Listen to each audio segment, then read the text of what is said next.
प्रिय छात्र छात्री आजिर यही जीव विज्ञान क्लास को तुम मानकु स्वागत। पिला माने आमे पूर्व क्लास मानकरे जनन विषय रे पर्याप्त पढ़ीचे। आमे देखिचे कोश विभाजन, उद्भिद रे जनन, एपरी अनेक जनन विषय रे आमर धारणा सृष्टि होईछि। तेबे आजी आमे प्राणीर जनन विषय रे आलोचना करिबा। तेबे प्राणी जनन अलिंगी जनन और लिंगीय जनन एपरी दुई भागरे विभक्त होई थाए। तेबे प्रथमे आमे आलोचना करिबा अलिंगी प्राणी शरीर रे अलिंगी जनन किपरि होई थाए। अलिंगी जनन साधारण भावे तमर विभाजन कोरकोद्गम बा कलिकन उपाय रे होई थाए। अलिंगी जनन को आमे दुई भागरे विभक्त कले विभाजन कोरकोद्गम बा कलिकन अटे। ठीक सही परी इबा आमे आलोचना करिबा विभाजन कौन। विभाजन को पुनर्बार आमे दुईटी उपाय रे विभक्त करिछे। गोटे होउची दुई विभाजन, अन्यटी होउची बहु विभाजन। तेबे दुई विभाजन रे हमर कौन हुए? दुई विभाजन रे आमे देखिचे जे एमिबा शरीर रे दुई विभाजन किपरि हबो। अनुकूल परिवेश। अनुकूल परिवेश अर्थ कौन? अनुकूल परिवेश अर्थ जेतबळे जल प्रचुर मात्रा रे जल थिबो, खाद्यर प्राचुर्यता थिबो, से समय रे एमिबा खाद्य खाई तार शरीर वृद्धि करे। निजर कूटपाद गुड़िक प्रत्याहार करी सी गोल आकार धारण करे। तेबे एमिबार कोशरे थिबा न्यष्टि समविभाजन प्रक्रिया रे विभाजित होबो। परवर्ती मुहूर्त रे कोश जीवक मध्य विभाजित होबो। एहीपरि भावे गोटिए एमिबारु बा गोटिए जीवरु दुईटी अपत्य एमिबा सृष्टि हेबो। निजे निजे तमे देखि पारुथुबो जे एमिबा एठारे कोन मरि जाउछि कि? ता नुहो। तेबे एमिबा कोन होउछि? एमिबा निजर छुआ मानक भितरे बंची रहुछि। तेणु आमे निश्चय कहिबा जे एमिबार प्राकृतिक मृत्यु नाही। ताकू वर्तमान आमे चित्र माध्यम रे देखिबा। देख पिले चित्र रे आमे देखिचे गोटे एमिबा चित्र प्रथम आमे देखैचे। एमिबार मझिरे तार न्यष्टि रहुछि। न्यष्टि प्रथमे समविभाजित होई दुईटी न्यष्टि रे परिणत होला। परवर्ती मुहूर्त रे कोशजीवक मध्य विभाजित होईछि। कोशजीवक विभाजित हवा फल रे एमिबा दुईटी एमिबा रे परिणत होईछि। तेबे आमे कहि परिबा जे एमिबा निजर छुआ मानक भितरे बंची रहुछि ओ एमिबार प्राकृतिक मृत्यु नाही। ए प्रकार एमिबार जनन को आमे कहूचे दुई विभाजन। तेबे आमे एमिबार नेक्स्ट विभाजन को जिबा जहा कि बहु विभाजन अटे। आमे देखिले अनुकूल परिवेश रे एमिबा दुई विभाजन प्रक्रिया करे। किंतु प्रतिकूल परिवेश जेतबळे पानी सुखी जाए, खाद्यर अभाव रुहे, से समय रे मध्य एमिबा वंश विस्तार करि पारे। किपरि करिवो? एमिबा प्रथमे निजर कूटपाद को प्रत्याहार करिदबो। प्रत्याहार करी ता चारिपटे गोटे कठिन आवरण विशिष्ट कोष्टिका तैयारी करिवो। आ ता भितरे से रहिथिबो। ये जो समय रे एमिबार न्यष्टि बारंबार विभाजित होबो। विभाजित होई अति छोटिया छोटिया न्यष्टि 500-600 छोट न्यष्टि होबो। एवं प्रत्येक न्यष्टिर चारिपटे अल्प अल्प कोशजीवक रहिजिवो। फल कौन हुए पिले जानिच? से जो न्यष्टि आ अल्पटिए कोशजीवक ताकू नहीं से गोटे छोटिया एमिबा बा अपत्य एमिबा बा आमे कहि परिबा कुनी एमिबा बा तार ना दउचे एमिब्युला। एमिब्युला हिजो जेतबेले अनुकूल परिवेश आसीबो, पानी मिलिजिबो, खाद्य मिलिजिबो, से समय रे तार एमिबार कठिन आवरणटी जो कोष्टिका आवरण होइतिला प्रथमे से कोष्टिका आवरणटी फाटी जाए एवं अपत्य एमिबा गुड़िक बाहर को बाहरी आसंती। एमिबारे ए जो बहु विभाजन हला, कारण एठी देखिले दुई विभाजन रे आमे देखिले गोटे रु दुईटी हेतिला, एठी गोटे रु अनेक हला। तेणु ए प्रकार बहु विभाजन को आमे कहूचे स्पोरुलेशन, जार चित्र एबे आमे देखि परिबा।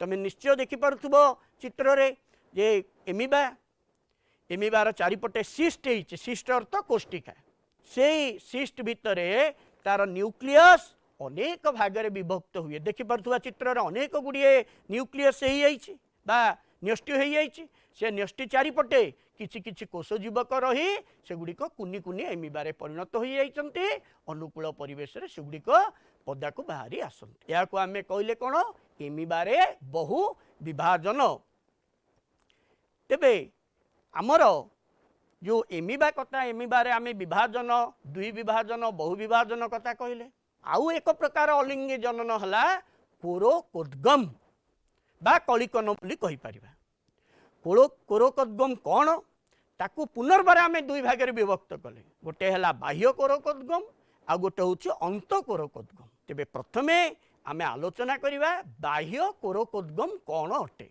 से आमे एबे आलोचना करिबा हाइड्रा विषय रे विभाजन रे आमे एमिबा विषय रे कहितिले एठी हाइड्रा विषय रे कहबा सेही अनुकूल परिवेश रे हाइड्रा रो ठीक ता शरीर रो मध्य भाग रे गोटे आबु भली कोरक सृष्टि हम फुलिकी आबु भली कोरकटी सृष्टि हम धीरे धीरे से आबुटी बड़ हुए आउ तार हाइड्रा शरीर गृहांत तार सिलेंडरन ता भितर प्रवेश करे ये आबु क्रमश वृद्धि होई होई गोटे छोटिया हाइड्रा रे परिणत हुए किंतु मातृ शरीर सहित सी लगी रही थाए से छोटिया हाइड्रार तार पाटी तार कर्षिका एगुड़िक सृष्टि हम जेतेबेले सी संपूर्ण वृद्धि हो गला सी कौन हम तार मूल अंश बासल पर्सन मूल अंशटी संकुचित संकुचित होइले कौन हम पिले सी मातृ शरीर रु बा मातृ हाइड्रा रु सी अलगा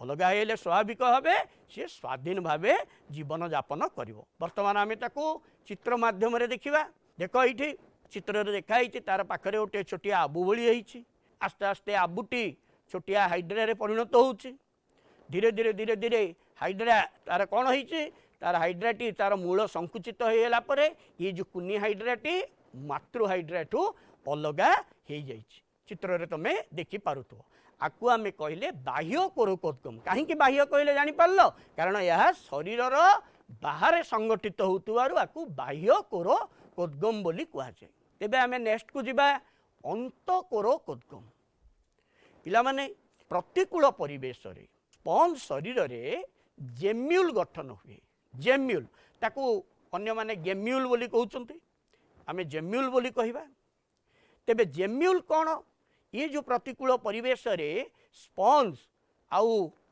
कोरोकोद्गम बाह्य कोरोकोद्गम करि परिबनी स्पंज शरीर रे केते गुड़िया कोष जहाँ को आमे कहूचे आर्कियोसाइट ये आर्कियोसाइट गुड़िक एकत्रित हुअन्ति एवं प्रत्येक कोष चारिपटे जो कोष गुड़िक मेंचाटे ही रही था ताको आमे आर्कियोसाइट कहूचे ता चारिपटे कठिन आवरणटीए सृष्टि हम ये टोटाल स्ट्रक्चरटा हला तुमर जेम्यूल आउ ये जेम्यूल रो अग्रभाग रे एक रंध्र थाए जहाँ को आमे माइक्रोपाइल बोली कहूचे ये माइक्रोपाइल दे जेम्यूल बाहर को खोला रही थाए अनुकूल परिवेश जेतबेले आसीबो ये जे माइक्रोपाइल दे जेम्यूल ये जो कोष गुड़िक आर्कियोसाइट कोष गुड़िक बाहर को बाहरी आसबे एवं नूतन स्पंज भावे जीवन यापन करेंगे ताको आमे चित्र रे देखिबा देखो एटा गोटे स्पंज जेम्यूल रो चित्र अटे भितर अनेक गुड़िए कोष अछंती आर्कियोसाइट ता चारिपटे कठिन आवरण होइछि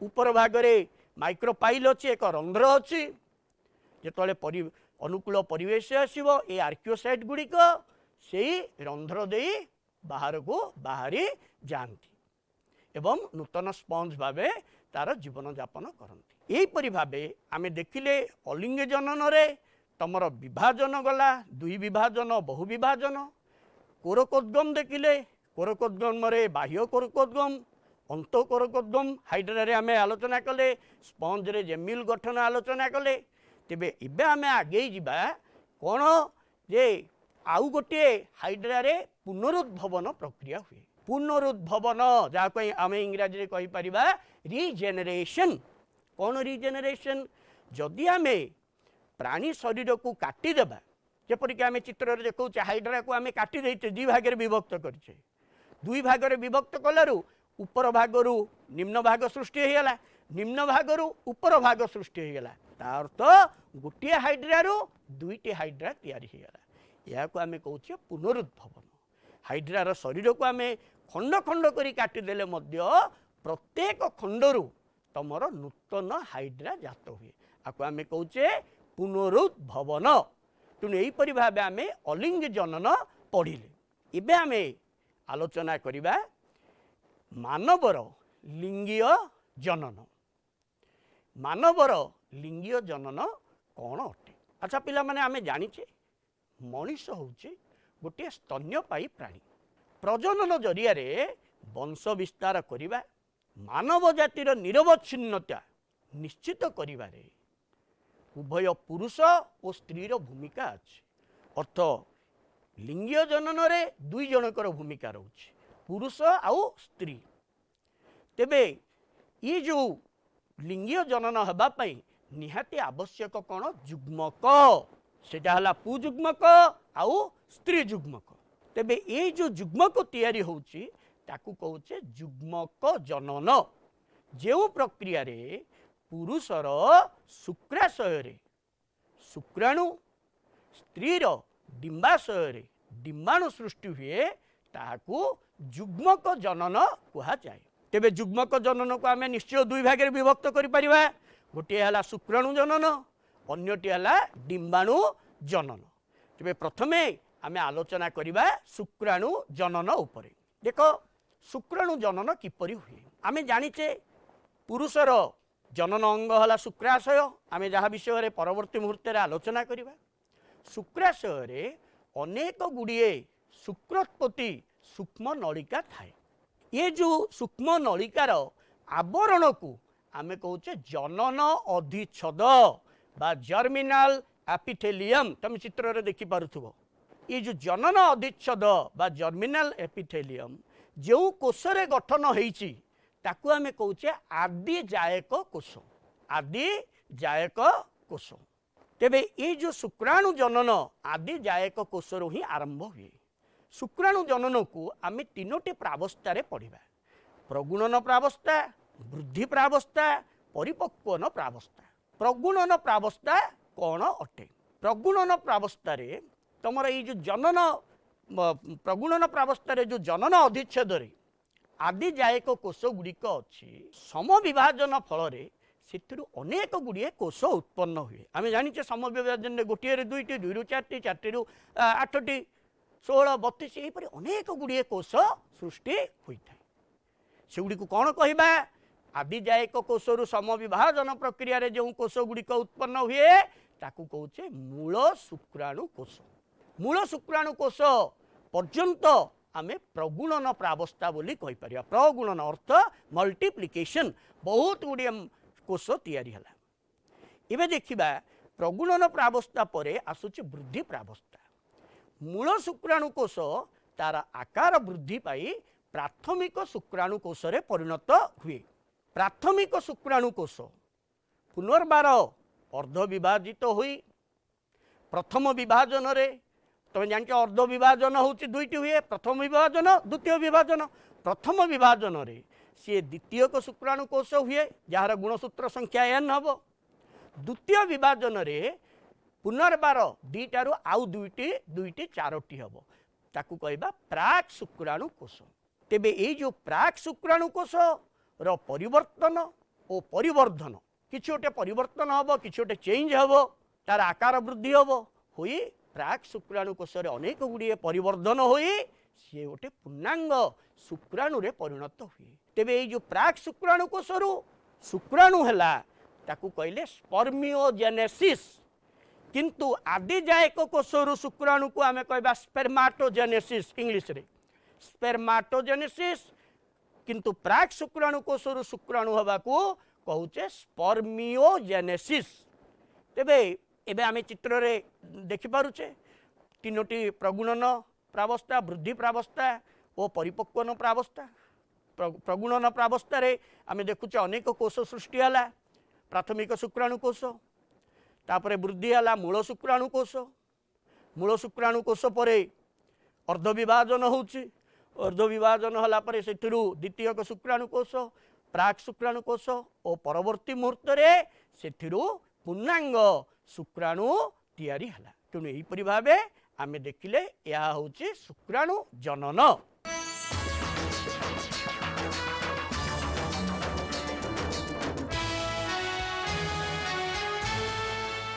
तेबे पिला माने आमे शुक्राणु जनन रे शुक्राणु किपरि सृष्टि हुए शुक्राशय मध्य रे ताहा आलोचना कले। एबे आमे आलोचना करिवा शुक्राणुर गठन उपरे। शुक्राणु एक लंब तथा लांज विशिष्ट कोश। आर तीनोटी अंश आमे देखिबा। कोन तीनोटी अंश? प्रथम हला अग्रखंड बा ताको आमे कहि परिबा हेड, द्वितीयटी हला मध्यखंड बा मिडिल पीस, आ तृतीयटी होची लांज बा टेल। आमे चित्र रे देखि पारुथबा जो हेड रे बा अग्र जो अछि अग्रखंड, अग्रखंड रे आगरे रहउची अग्रपिंडक एवं ठीक अग्रपिंडक पछकु रहउची तमरो न्यष्टि। तेबे अग्रपिंडक पछकु रहउची न्यष्टि ओ कोष जीवक। मध्यपिंडक रे रहिची माइटोकॉन्ड्रिया। माइटोकॉन्ड्रिया रहिबार कारण माइटोकॉन्ड्रिया शुक्राणु को शक्ति जोगाई थाए। हेड ओ मध्यपिंड ये मझिरे रहिची नेक जेउटारे सेंट्रिओल थाए। परवर्ती मुहूर्त रे शेष जो अंश अछि ताको आमे लांज बा टेल कहूचे। शुक्राणुर चलन रे यह साहाय्य करे। तेणु एहीपरि भावे शुक्राणुर तीनोटी अंश देखिल। या परीक्षा रे एक चित्र आसी पारे अग्रखंड, मध्यखंड और लांज। तेबे आमे एबे आगेबा तमरो डिंबाणु जनन को आमे देखिबा। डिंबाणु जनन शुक्राणु जनन परि सेही परि तीनोटी अवस्था बा प्रावस्था, प्रगुणन प्रावस्था, वृद्धि प्रावस्था एवं परिपक्वन प्रावस्था। प्रगुणन प्रावस्था रे कौन होता है? प्रगुणन प्रावस्था रे साधारण भावे जेपरि शुक्राणु जनन रे प्रगुणन प्रावस्था रे समविभाजन होउतला एक्जाक्ट एठी मध्य डिंबाशयर जो आवरण रे आदि जायक कोष अछि समविभाजन फल रे अनेक गुड़िए कोष सृष्टि होइथाय। ताको आमे मूल डिंबाणु कोष कहिबा। तेबे ए जो मूल डिंबाणु कोषरु साधारणतः गोटे कोषर ही वृद्धि होइथाय जहाँकि वृद्धि प्रावस्थार अंतर्गत। तेबे मूल डिंबाणु कोष वृद्धि होई कुतरे परिणत हला? प्राथमिक डिंबाणु कोष रे परिणत हला। निश्चय तमे पचारिबो जे सार अन्य कोष गुड़िक कुआडे जानती? ये जो प्राथमिक डिंबाणु कोष को किछि मूल डिंबाणु कोष खाद्य जोगैबारे साहाय्य करितांती जहाँकि वृद्धि प्रावस्था रे घटी थाए। शेष प्रावस्था होची परिपक्वन प्रावस्था। प्राथमिक डिंबाणु कोष रे इबे अर्ध विभाजन हुए। अर्ध विभाजन प्रथम विभाजन आउ द्वितीय विभाजन। प्रथम विभाजन रे गोटे कोषरु दुईटी कोष हबो। एइटी कौन हुए? कोष जीवक उणा अधिक हुए। गोटे अधिक रही जाए, गोटे कम रही जाए। जो दुईटी कोष होची जोटार अधिक अच्छी ताकू आमे कहले द्वितीयक डिंबाणु कोष, जोतरे कम अच्छी ताकू कहूचे प्रथम पोलार बॉडी। एबे आमे द्वितीय विभाजन को जिबा। अर्ध विभाजन सेकेंड विभाजन अच्छी। द्वितीय विभाजन रे ये जो द्वितीयक डिंबाणु कोष पुनर्बार विभाजित हबो। सेठी मध्य कोष जीवक उणा अधिक हबो। उणा अधिक हेले आकार रे पार्थक्य आसीबो। तेबे द्वितीय विभाजन रे द्वितीयक डिंबाणु कोषरु गोटे डिंबाणु और दुईटी पोलार बॉडी हुए। प्रथम विभाजन रे जो प्रथम पोलार बॉडी थिला सेटा विभाजित होई दुईटी पोलार बॉडी हबो। तेबे तमे निश्चय कुह जे ई जो डिंबाणु जनन शेष रे कौन कौन हेइथिबो? निश्चय गोटे डिंबाणु हेइथिबो और तीनोटी पोलार बॉडी सृष्टि हबो। तेणु ए जो संपूर्ण अवस्था रहिला ताकू आमे कहले परिपक्वन प्रावस्था। तेबे डिंबाणु जनन ठीक सेही परि तीनोटी अवस्था प्रावस्था देई गति करुछि। गोटे प्रगुणन प्रावस्था जोतरे कोष बढ़िला, द्वितीय है वृद्धि प्रावस्था कोशर वृद्धि है तृतीय परिपक्वन प्रावस्था जो कि डिंबाणुर सृष्टि है।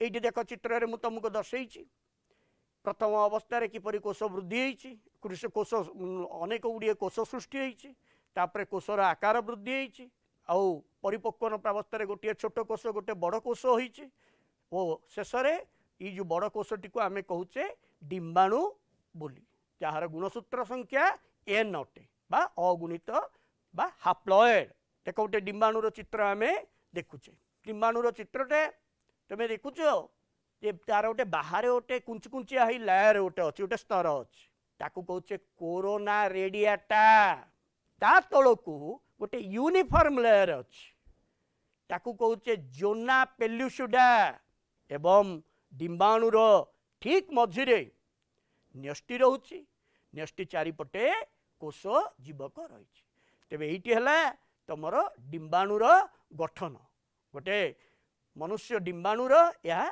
गठन तेरे आज आम आलोचना कले मुख्यतः अलिंगी जनन रे आम एमिबार स्पंज हाइड्रार अलिंगी जनन विषय आलोचना कले परवर्ती मुहूर्त रे आलोचना कले मनीषर शुक्राणु जनन डिंबाणु जनन एबे आमे किछि प्रश्न आलोचना करिबा प्रश्न रे आमे प्रथमे देखुचे एमिबारे किपरि दुई विभाजन बहु विभाजन होछि आमे आलोचना करतिले जे एबे आमे ताकू ई जो व्हाइट बोर्ड रे किछि किछि मु प्रश्न सह ई पाठ को आमे टिके रिविजन करिदेबा हेले एमिबारे किपरि दुई विभाजन बहु विभाजन होछि सरल भावे तमे किपरि बुझिबो एटा गोटे एमिबार निर्दिष्ट गठन किछि नाही एटा तार न्यष्टि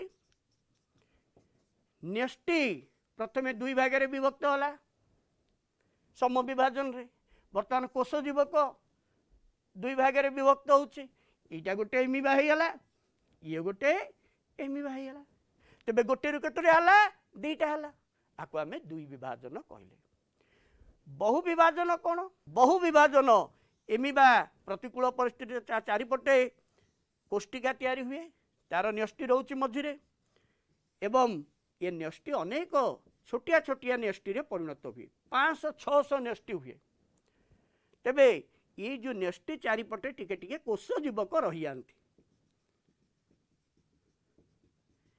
एवं परवर्ती मुहूर्त रे जेतबळे प्रतिकूल परिवेश अनुकूल परिवेश आसुची ये बाह्य आवरणटी फाटी जाए एगुड़िक सबू एमिब्युला होई पदा को बाहरी आसंती तेबे एटी हला दुई विभाजन आउ बहु विभाजन सेपरी द्वितीय प्रश्न तमरा हाइड्रा रे बाह्य कोरोकोद्गम एटा गोटे हाइड्रा चित्रटे सिंपली मु करूची तार मुख कर्षिका एटी गोटे आबु भलिया पदार्थ बाहरी थाए आबुटे बाहरी थाए आस्ते आस्ते से जो आबुटी गोटे छोट एमिबारे सॉरी हाइड्रा रे परिणत हुए छोटिया हाइड्रा रे परिणत हुए एवं ये जगह धीरे धीरे संकुचित हुई ये जो छोट हाइड्राटी पदा को बाहरी आसे इटा हला बाह्य